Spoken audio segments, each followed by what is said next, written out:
because I wasn't sure if anyone would care. And honestly, I think most of us have felt this before, haven't we?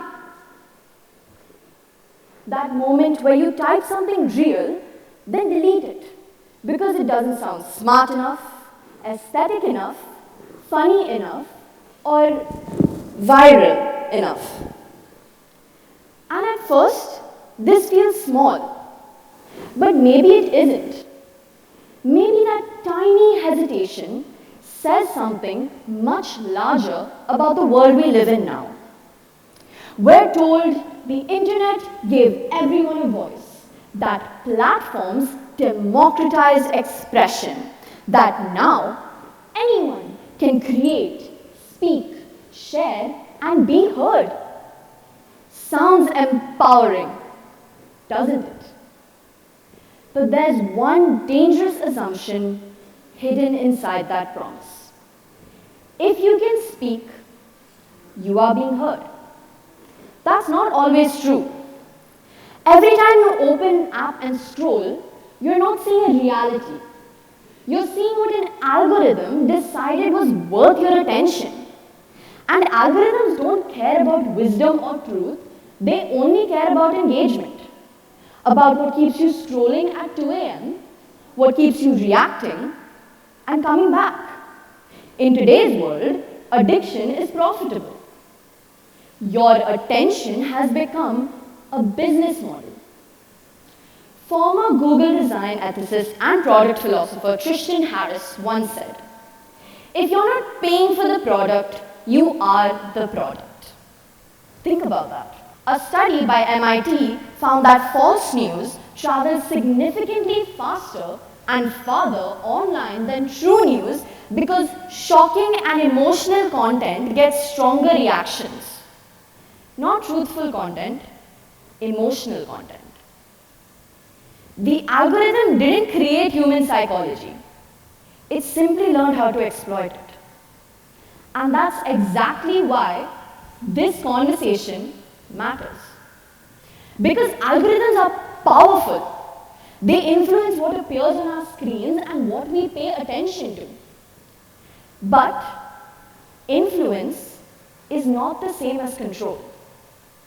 Somewhere along the way, many of us confused visibility with value.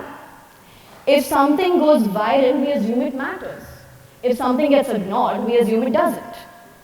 But those aren't the same things.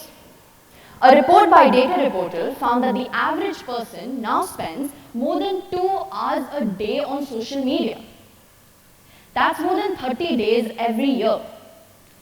Think about that. A month of our lives every single year. And maybe the biggest risk isn't that algorithms silence us. It's that they distract us. They keep us so busy, constantly chasing attention, that we forget we still have a choice. I remember a friend telling me that he once picked up his phone to respond to a message before starting his homework. When he finally looked up, nearly an hour had passed. He hadn't replied to the message. He hadn't started his homework. What shocked me the most was that he couldn't even remember half of what he was scrolling through. Small moment, significant revelation. For a long time, I thought the answer was to just spend less time online. But then I realized something.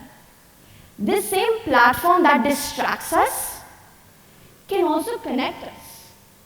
This same technology that spreads noise can also spread ideas.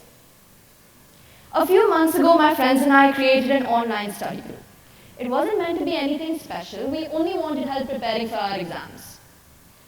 But then suddenly, people from other schools started joining in. People we'd never met before, people who were from completely different friend circles. And this same internet that felt constantly competitive started to feel collaborative. We shared ideas with each other. We motivated each other before exams. And what struck me the most is that the platform hadn't changed. The algorithm hadn't changed either. It was us. We chose to use the same technology differently. That's when I realized something important. Algorithms may shape our environment, but they don't determine what has value. They may influence what appears on our screens, but they can't change our identity. We are more connected now than ever before, yet many of us still feel so unheard. And maybe that's because human beings weren't built to constantly compete for attention. We were built for conversation, for listening, for connection. I'm 16 years old, living in a world where I have more friends online than I do in real life. I'm still navigating that and I'm still figuring it out. But what I'm asking of all of you is this.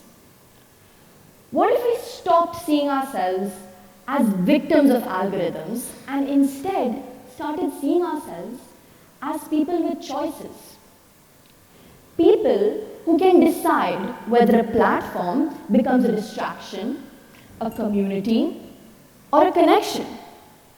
Because the internet is one of the most powerful tools our generation has ever been given. The challenge isn't escaping it. The challenge is learning how to use it without losing ourselves. And with that, I'd like to leave you all with one final thought. The next time we write something honest and imperfect, let's not let this fear of it being ignored stop us. Because algorithms may influence what we pay attention to, but they do not get to decide what has value. That choice still belongs to us. We were given a voice. It's up to us whether we're willing to use it intentionally. And when we do, the internet becomes more than just a place to be seen. It becomes a place to connect. Thank you.